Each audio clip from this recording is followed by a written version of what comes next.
Theory में we have learn about the wave nature of the different radiation, ठीक। But this wave nature explains us some of the phenomenon, but all of the phenomenon जो wave nature से हमें समझ आनी चाहिए that was not explained. तो कौन कौन से फिनोमिनन एक्सप्लेन नहीं कर सकी ये wave nature? This phenomenon was black body radiation and like photo electric effect. और भी टू फिनोमिनन थे, मगर जो main phenomenon it can't explain according to the wave nature of the electromagnetic radiation। तो हम अब इसका पार्टिकल नेचर की भी बात करेंगे। एक्चुअली हम अब क्या कर रहे हैं, हम डुअल नेचर की बात कर रहे हैं कि एक वेव में अकेले बेटे वेव नेचर नहीं होती, उसमें पार्टिकल नेचर भी होती है। अगर वेव है तो it is behaving like particle also, ठीक है। तो ये हम प्रूव करने की कोशिश कर रहे हैं कि electromagnetic radiation consisting of particle and wave. अगर आपको क्लास स्टार्ट याद हो तो लाइट में जो पार्टिकल्स होते हैं कॉर्पसल्स कहते हैं, हमने उसको कहा, ठीक है, वो लाइट की बात करी। इन द सेम वे सारी वेव्स में ये पार्टिकल्स होंगे। ये पार्टिकल्स होंगे तो कुछ phenomenon like black body radiation और फोटो इलेक्ट्रिक इफेक्ट एक्सप्लेन किया जा सकता है। हाँ, लाइन स्पेक्ट्रा ऑल्सो, ठीक है, explain but through the electromagnetic radiation. You are very much correct. आप हाइड्रोजन स्पेक्ट्रा सीखोगे, आप लाइन स्पेक्ट्रा सीखोगे, but let it be multi spectra explain नहीं कर पाए। तो पार्टिकल नेचर हमें ये सब कुछ एक्सप्लेन करेगी। तो जो एक्सप्लेन कर सकी वेव नेचर वो इन्फ्रेंस या डिफ्रैक्शन एक्सप्लेन कर सकी, मगर ये पार्टिकल नेचर हमें एक्सप्लेन करेगी ब्लैक बॉडी रेडिएशन, है ना।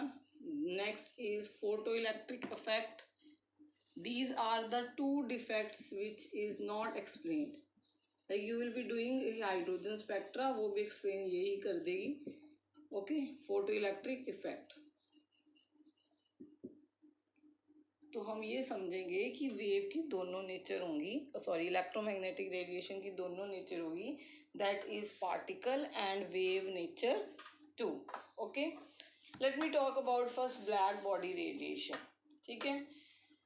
सो first of all what is black body, then you will understand what is black body radiation. Black body एक ऐसी बॉडी है बेटे which emit and absorb radiation of all the wavelength, ठीक है, जो emit भी करेगी एब्जॉर्ब भी करेगी सारी रेडिएशन, सारी वेवलेंथ की, जितनी भी वेवलेंथ है उसकी रेडिएशन ये एब्जॉर्ब करती है। अगर आपको एक ब्लैक बॉडी की एग्जांपल दी जाए तो ब्लैक बॉडी को आप एक होलोस्फीयर मानो, दिस इज होलोस्फीयर, ठीक है। ब्लैक बॉडी को बेटे एक होलोस्फीयर मानो जिसके बीच में से और एक स्मॉल ओपनिंग है, ये जैसे मैंने ओपनिंग बताई है, और ये अंदर से किस कलर का है, ब्लैक कलर का है, ये अंदर से ब्लैक कलर का है, ठीक है।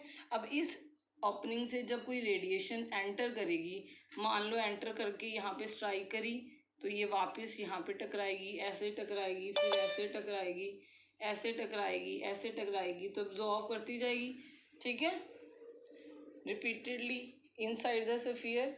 तो सारी की सारी रेडिएशन ये एब्जॉर्ब कर लेती है, ठीक। मीन्स अगर एक होलो स्फीयर में आप एक स्मॉल ओपनिंग रखो तो जितनी भी रेडिएशन आप एंटर करवाओगे इसके ये स्मॉल होल से, वो सारी की सारी जो है रिफ्लेक्ट करेगी, पर रिफ्लेक्ट करने के साथ रीअब्जॉर्ब भी कर लेगी, ठीक। तो ब्लैक बॉडी एक ऐसी बॉडी है जो सारी की सारी वेवलेंथ जो आप दे रहे हो या फ्रीक्वेंसी दे रहे हो बेटे, वो क्या कर लेती है, एब्जॉर्ब कर लेती है। ओके, अब इसमें से अब हम एक्सप्लेन करने जा रहे हैं कि क्या ये एक्सप्लेन नहीं कर पाए जो कि वेव नेचर थी। ओके, ठीक है बेटे। अब मान लो कि मैं एक आयरन रॉड को हीट करूं, ठीक है, आयरन को रॉड को मैंने यहाँ पे एक आयरन रॉड ले ली जी, आयरन रॉड ले ली, तो उसको मैंने हीटिंग करनी शुरू करी। I have given a temperature, तो मैं ना ये टेम्परेचर इंक्रीज करती जा रही हूँ, I am increases this temperature, बारी बारी इसको हम इंक्रीज करते जा रहे हैं टेम्परेचर को। अब होना क्या चाहिए कि ये रेड है। अब अगर हम कहते हैं कि जो रेडिएशन है कॉन्टीन्यूसली एमिट करते हैं, पहले बात करें कॉन्टीन्यूसली क्या है, मतलब अगर वो रेडिएशन रेड रेडिएशन एमिट कर रही है ना कोई बॉडी, तो रेड ही करी जाए, उसकी इंटेंसिटी इंक्रीज करनी चाहिए। अगर मैं हीट करती जा रही हूँ ना तो रेड कलर इंटेंस होना चाहिए। अगर मैंने इसको हीट किया अगर आयरन रॉड को, तो क्योंकि रेडिएशन तो कॉन्टीन्यूसली एमिट कर रही है, मीन्स अगर वो रेड रेडिएशन एमिट कर रही है तो उसको रेड ही करनी चाहिए। अगर आप टेम्परेचर इंक्रीज कर रहे हो तो वो रेडिएशन की इंटेंसिटी बढ़नी चाहिए, मीन्स उसको डार्क रेड होना चाहिए, फिर डार्केस्ट रेड होना चाहिए। मगर ऐसा नहीं होता। जब एक आप आयरन रॉड को हीट करते हो तो वो अपने कलर चेंज करती है, पहले रेड होगी, ठीक है, फिर ऑरेंज, फिर येलो, फिर वाइट और फाइनली ब्लू हो जाती है, ठीक।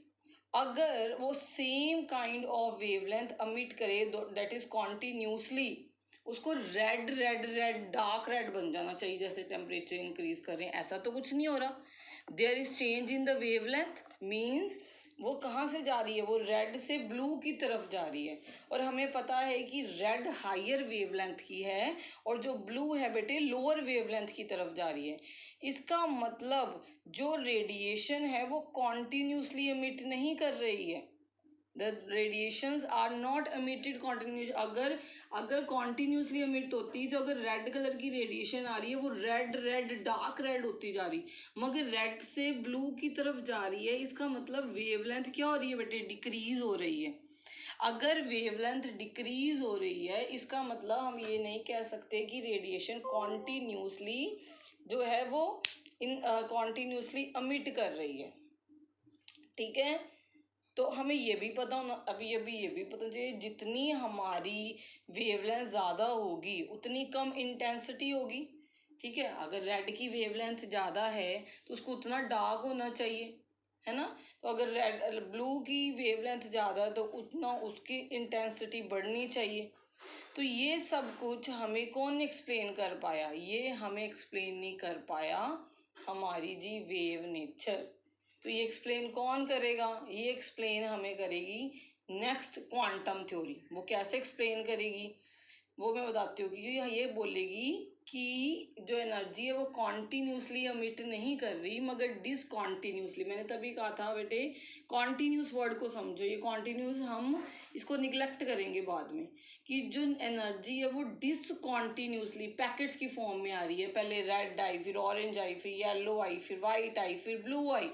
It is coming in form of packets rather than in the continuous form that it is emitting only one kind of the wavelength. Okay, fact नहीं explain कर पाए। फोटो इलेक्ट्रिक अफेक्ट, अब name से पता चल रहा है कि फोटो मीन्स कोई लाइट डाल रहे हो आप, है ना, तो आपको कोई इलेक्ट्रिसिटी मिल रही है, मीन्स इलेक्ट्रॉन्स मिल रहे हैं लाइट डाल के, that is called photo electric affect. तो इसने एक साइंटिस्ट आया दैट इज एच हर्ट्स, उसने एक एक्सपेरिमेंट किया, है ना। उसने एक्सपेरिमेंट ये किया कि उसने थोड़े कई मेटल्स पे क्या किया, फ्रीक्वेंसी ऑफ लाइट मतलब जोर से हिट करवाई। मान लो ये मेटल है, इसके ऊपर लाइट की फ्रीक्वेंसी उसने हिट करवाई, तो उसने देखा कि उसमें से इलेक्ट्रॉन जो है बाहर आ रहे हैं। Means photo come from the light word, electric come from the electrons, ठीक है। जब उसने लाइट हिट करवाई तो उसने देखा कि बहुत सारे जो इलेक्ट्रॉन्स हैं किस कईयों मेटल्स में से इजेक्ट करते हैं। अगर हम बात करें तो कैसे मेटल्स में, जैसे अगर मैं फर्स्ट ग्रुप की बात करूं तो दिस वाज, अरे विजिबल सो हाइड्रोजन को प्लेस नहीं मिल पाई, तो ये देखो ये जो है we will doing in the further chapter ionisation enthalpy. इनका साइज बहुत बड़ा होता है, साइज बड़ा होता है, इसमें से इलेक्ट्रॉन इजीली निकाल सकते हैं। आपको इतना तो पता है बेटे they are highly electropositive metals, मतलब वो अपने इलेक्ट्रॉन जल्दी से लूज कर देते हैं। इलेक्ट्रॉन अगर जल्दी से लूज कर सकते हैं तो थोड़ी सी ही लाइट पड़ती है तो ये जल्दी और लूज करेंगे। फ्रेंशियम को छोड़ के अगर सीजियम जैसे मेटल के ऊपर अगर आप लाइट एनर्जी दोगे, ठीक है, सीजियम जैसे या रुबीडियम जैसे या पोटेशियम जैसे, तो ये क्या करेंगे, इनमें से जो इलेक्ट्रॉन है इजेक्ट होना शुरू कर जाएंगे, ठीक है, जिनकी लो आयोनाइजेशन एनर्जी है। What is ionisation energy, we will doing in the next chapter, okay, in the periodic table. Means it is the tendency of an, we can say, an isolated atom जिसमें से हमने electron निकालना है. It is energy released when an electron is removed from an, sorry, energy required when the electron is removed from an isolated gaseous atom. We'll do in the next chapter.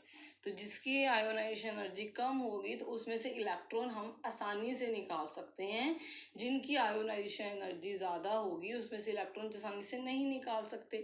तो उसने ऐसे element लिए जिसमें से वो electron easily निकाल पाएगा। तो what is photo electric effect, अगर इसको डिफाइन करना हो, द फिनोमिनन ऑफ इजेक्शन, तो हमने क्या किया, चलो I will explain with you with the help of the experiment, ठीक है, then it will be more clear.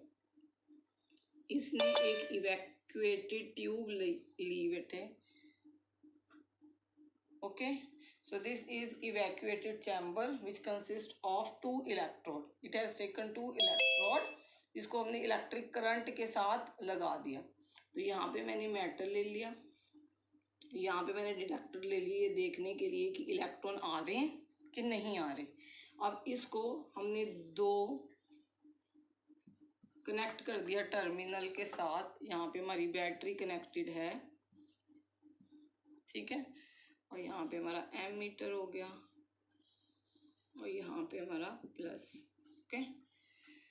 तो क्या किया, इसको ऐसे मेटल को हमने नेगेटिव इलेक्ट्रोड पे रखा और हमारा डिटेक्टर है वो पॉजिटिव इलेक्ट्रोड पे रखा। अब हमने लाइट इसके ऊपर स्ट्राइक करवाई, उसने, हमने तो क्या करवानी है, उसने लाइट स्ट्राइक करवाई, ठीक है। जब उसने लाइट स्ट्राइक करवाई एक एनर्जी की, तो उसने क्या देखा कि उसमें से कुछ इलेक्ट्रॉन निकले जो कि पॉजिटिव टर्मिनल के पास जा रहे हैं। इलेक्ट्रॉन नेगेटिवली चार्ज थे, ये पॉजिटिव था, तो इसकी तरफ इलेक्ट्रॉन जा रहे हैं। जब उसने किसी फोटोन ऑफ लाइट को जब उसने स्ट्राइक करवाया, ठीक है, तो कैसा मेटल लिया, फॉर एग्जांपल उसने यहाँ पे सीजियम ले लिया होगा, है ना, क्योंकि सीजियम की आयोनाइजेशन इंथैल्पी बहुत कम होती है, उसमें इलेक्ट्रॉन लूजली हेल्ड होते हैं, हम आसानी से इलेक्ट्रॉन निकाल सकते हैं। तो जब हम विजिबल लाइट उनके ऊपर गिराते हैं तो उनसे इलेक्ट्रॉन, है ना, कोई एनर्जी किसी के ऊपर लगाओगे, तो अगर याद हो 9th स्टैंडर्ड भी बेटे बोहर ने क्या किया था कि इलेक्ट्रॉन लोअर एनर्जी लेवल से हायर एनर्जी लेवल पे जंप करता है। अगर एनर्जी ज़्यादा लगा दोगे तो अपना जो शेल है वो शेल से निकल के बाहर ही आ जाएगा, ठीक है। तो ये बाहर आ जाते थे इलेक्ट्रॉन्स। अब हम अगर इसको एक्सप्लेन करें, क्या है photo electric effect, the phenomenon of ejection of electron, phenomenon of ejection of electrons from the surface of the metal. This is the surface of the metal. When light of suitable frequency, you have given a light h mu, h is a Planck constant, we will do further, and mu is a frequency of light, ठीक है। तो h mu कोई definite frequency of light आप डालते हो तो electron eject करते हैं, गेटिंग माई पॉइंट। तो this is called photo electric effect. अब इसने कुछ ऑब्जर्वेशन देखी साइंटिस्ट ने कि ये नहीं कि जो मर्जी फ्रीक्वेंसी ऑफ लाइट, है ना, हर बच्चे को अलग फ्रीक्वेंसी चाहिए, हर बच्चे को ना टीचर अलग, किसी को 2 थप्पड़ की ज़रूरत है, किसी को एक भी नहीं है, तभी उनमें वो जोश आता है पढ़ाई करने का। इन द सेम वे ये नहीं कि कोई भी फ्रीक्वेंसी ऑफ लाइट दे दोगे तो इलेक्ट्रॉन बाहर आएगा, एक डेफिनेट फ्रीक्वेंसी ऑफ लाइट से ही इलेक्ट्रॉन बाहर आता है, ठीक है। उन्होंने ये क्या देखा कि इलेक्ट्रॉन इजेक्ट तब तक होते हैं जब तक आप लाइट डाल रहे हो, ठीक है, जब तक आप लाइट डाल रहे हो। ये ऑब्जर्वेशन थी उनकी एक्सपेरिमेंट की, हम लाइट डाल रहे हैं तो इलेक्ट्रॉन इजेक्ट हो रहे हैं। अब इन इलेक्ट्रॉन को इजेक्ट करने के लिए, इन इलेक्ट्रॉन को बेटे इजेक्ट करने के लिए एक minimum frequency of light needed है, जिसे हम कहते हैं thrust hold frequency mu naught, ठीक है। ये नहीं कोई मर्जी फ्रीक्वेंसी आप देख के इजेक्ट करवा दोगे। अब किसी मेटल की आयोनाइजेशन एंथैल्पी कम हो सकती है, किसी की ज़्यादा हो सकती है, डिपेंडिंग उसकी कितनी आयोनाइजेशन एंथैल्पी है, कितनी उसको एनर्जी की ज़रूरत है, आप वो डेफिनेट फ्रीक्वेंसी दोगे। ये नहीं कि उसको अगर रेड वेवलेंथ की ज़रूरत है तो लॉन्गर होगी, चलो कम की बात करें, ब्लू की ज़रूरत है, आप रेड दे रहे हो, तो इसका मतलब ये नहीं कि वो इलेक्ट्रॉन इजेक्ट करेंगे। पहले उस एटम ने, उस मेटल के एटम ने कितने टाइटली इलेक्ट्रॉन होल्ड करे हुए हैं, उसके हिसाब से आप उसको कोई फ्रीक्वेंसी दोगे। तो एक पर्टिकुलर मेटल के इलेक्ट्रॉन को इजेक्ट करने के लिए आपको एक मिनिमम अमाउंट ऑफ एनर्जी चाहिए, that is called threshold frequency. Okay बेटे, for each metal certain minimum frequency of light is needed to eject electron and this is called threshold frequency. Getting my point? Okay बेटे, अगर इस threshold frequency से, इतनी energy से अगर आप कम frequency देते हो तो जितनी मर्जी आप फ्रीक्वेंसी देते रहो, आप बहुत सारी लाइट डालते रहो, ठीक है, बहुत सारी लाइट डालते रहो, आप रेड वेवलेंथ डाल रहे हो, कोई इलेक्ट्रॉन बाहर नहीं आएगा। जब उसको ब्लू वेवलेंथ की ज़रूरत है, उसको ब्लू की ही ज़रूरत है, वो ब्लू से ही इजेक्ट होना है। रेड जितना मर्जी डालो, फॉर एग्जांपल रेड आप बढ़ाते जाओ, आप बड़ी बीम कर लो, छोटे, अब वो इलेक्ट्रॉन इजेक्ट ही नहीं हो रही क्योंकि उसको चाहिए फ्रीक्वेंसी ब्लू की। Why are you giving red then? ठीक है, अब अगर हमने एक थ्रेशोल्ड फ्रीक्वेंसी के साथ साथ थोड़ी सी हमारी फ्रीक्वेंसी बढ़ा दें, मान लो ब्लू चाहिए, हम उसके बाद अलग नेक्स्ट की तरफ चली जाएं, ठीक है, हम जो रेडिएशन विजिबल रेंज से हम चले गए मान लो यूवी रेंज में, है ना, तो फ्रीक्वेंसी हमने बढ़ा दी। अगर हमें जो नीडेड फ्रीक्वेंसी है, नीडेड उसको विजिबल थी, हमने विबग्योर में वायलेट भी नहीं दी, वैसे तो फोटो इलेक्ट्रिक इफेक्ट है, चलो I will take example of any of other photo, जैसे कि मान लो उसको नीडेड थी ग्रीन फॉर एग्जांपल, तो विबग्योर में इस तरफ आओ तो हमने डाल दी वायलेट की लाइट। अब जब वायलेट की लाइट डालते हैं, अबे उसको ग्रीन नीडेड थी, वायलेट की डालोगे तो उसको जितनी नीडेड थी वो तो उसको मिल गई क्योंकि आपने फ्रीक्वेंसी वैसे भी बढ़ा दी। और फिर जो बाकी इतनी सारी बढ़ाई है वो कहाँ गई? वो उसमें उनमें काइनेटिक एनर्जी की तरह उन इलेक्ट्रॉन्स को मिल गई, ठीक है। तो काइनेटिक एनर्जी, कितनी काइनेटिक एनर्जी से ये इलेक्ट्रॉन बाहर आ रहे हैं, वो डिपेंड किसके ऊपर करता है? फ्रीक्वेंसी के ऊपर। आपने किस फ्रीक्वेंसी की लाइट दी है। मान लो उसको ग्रीन रेडिएशन जरूरत थी, दैट इज म्यू नॉट, इतनी फ्रीक्वेंसी की उसको जरूरत थी, ठीक है बेटे, आपने वायलेट डाल दी तो उनमें काइनेटिक एनर्जी आ गई, मीन्स आपने एक्स्ट्रा डाल दी, एक्स्ट्रा डाल दी, आपने म्यू दे दी, चाहिए उसको म्यू नॉट थी, तो जो एक्स्ट्रा डाली है, we will do further this, जो एक्स्ट्रा डाली है वो उसको किस में कन्वर्ट हो जाएगी? उसकी काइनेटिक एनर्जी में कन्वर्ट हो जाएगी, तो इलेक्ट्रॉन बाहर आना शुरू हो जाएंगे, इलेक्ट्रॉन बाहर आना शुरू हो जाएंगे। मगर आप ये करते कि मैंने ग्रीन देनी है जो मिनिमम है, उसमें काइनेटिक एनर्जी म्यू नॉट आप बढ़ाते जाओ, आप ग्रीन बहुत ज़्यादा देते जाओ, उतनी काइनेटिक एनर्जी नहीं आई। काइनेटिक एनर्जी तो आई जो आपने एक्स्ट्रा अमाउंट ऑफ जो फ्रीक्वेंसी ऑफ लाइट भेजी। ये नहीं कि आप इसकी इंटेंसिटी बढ़ाते जाओगे और इलेक्ट्रॉन बाहर आते जाएंगे, इंटेंसिटी इसके कारण कुछ नहीं होगा। फ्रीक्वेंसी बढ़ाने से इलेक्ट्रॉन की इजेक्शन, इलेक्ट्रॉन में काइनेटिक एनर्जी की जो ज़्यादा होना वो डिपेंड करेगा फ्रीक्वेंसी पे, इंटेंसिटी पे नहीं डिपेंड करेगा। रिमेंबर, आप ग्रीन को डार्क ग्रीन, डार्केस्ट ग्रीन, बहुत डार्क ग्रीन कर दोगे तो आपको कोई फ़र्क नहीं पड़ेगा कि काइनेटिक एनर्जी इंक्रीज होगी। काइनेटिक एनर्जी अगर इंक्रीज होगी तो आपको फ्रीक्वेंसी इंक्रीज करके होगी, ना कि इंटेंसिटी इंक्रीज करके होगी। ओके बेटे, मगर इंटेंसिटी से क्या होता है, जितनी ज़्यादा आप इंटेंसिटी देते हो उतने इलेक्ट्रॉन ज़्यादा इजेक्ट होते हैं। काइनेटिक एनर्जी जितनी ज़्यादा, देखो जितनी आप थ्रेशोल्ड फ्रीक्वेंसी इंटेंसिटी दोगे, अगर आप इंटेंसिटी बढ़ाते जाओगे तो नंबर ऑफ इलेक्ट्रॉन इजेक्ट होंगे, मगर काइनेटिक एनर्जी कितनी आनी है वो डिपेंड करेगी फ्रीक्वेंसी पे। ओके, समझ आ रही है बेटे? दो चीज़ें याद रखनी हैं कि जब आप किसी चीज़ के ऊपर फोटोन स्ट्राइक करवाते हो किसी मेटल के ऊपर, तो उसमें से इलेक्ट्रॉन को पहले उनकी पोजीशन से डिसलॉक करने के लिए कोई फ्रीक्वेंसी ऑफ लाइट नीडेड है। अगर आप उस फ्रीक्वेंसी ऑफ लाइट की इंटेंसिटी बढ़ा देते हो, मींस लाइट ग्रीन से डार्केस्ट ग्रीन की तरफ चले जाते हो, तो जो नंबर ऑफ इलेक्ट्रॉन इजेक्टेड पर सेकंड है वो बढ़ जाते हैं। और अगर आप फ्रीक्वेंसी बढ़ा दोगे तो उनमें काइनेटिक एनर्जी बढ़ जाएगी। गॉट द पॉइंट बेटे?